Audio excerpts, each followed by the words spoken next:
Hey, my name is Joel, and I'm here to talk to you guys about giving.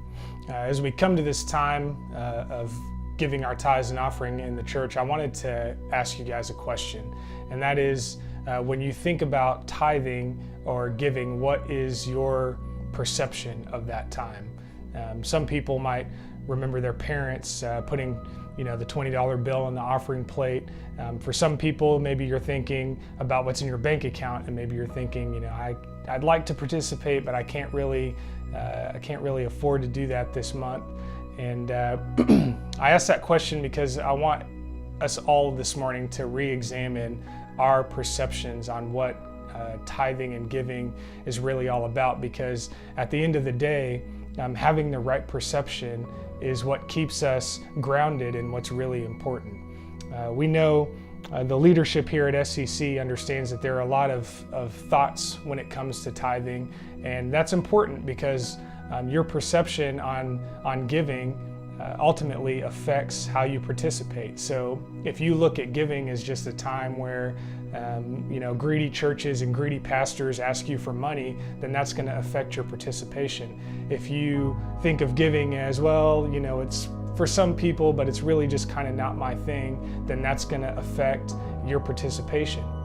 But what if we all just thought of tithing as an opportunity? What if you thought of tithing and your involvement as an opportunity?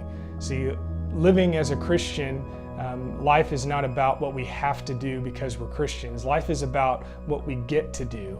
And during this time, we have an opportunity to make an eternal difference in somebody else's life. You have the opportunity to make a difference in the life of a child who might be going through some struggles at home and can feel a sense of hope through the ministry with the South Kids. And you have the opportunity to make a difference in the life of a teenager who's going to be encouraged to make wise decisions through the ministry of SCC students. You have an opportunity to make a difference in the life of a married couple who is being pulled in all kinds of different directions by the outside world through the up-and-coming marriage ministry that we have. And you have an opportunity to make a difference in your own life. I can tell you story after story after story of how many times I've seen the effects of tithing firsthand. I remember when I was in college, there were so many times that I didn't know how I was going to pay my rent or how I was going to pay my bills or put gas in my car to get to school and back. But I always stayed faithful in my giving.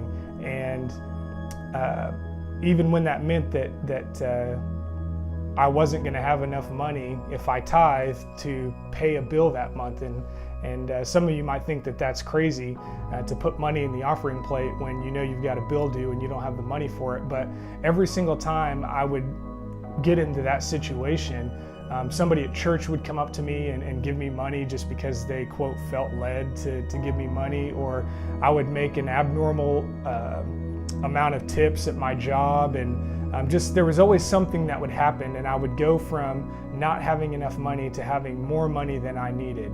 Malachi 3:10 says to bring your whole tithe to the storehouse. And you'll notice it doesn't say to bring part of your tithe or just whatever you happen to be comfortable with that week, but it says to bring your whole tithe to the storehouse that there might be food in my house.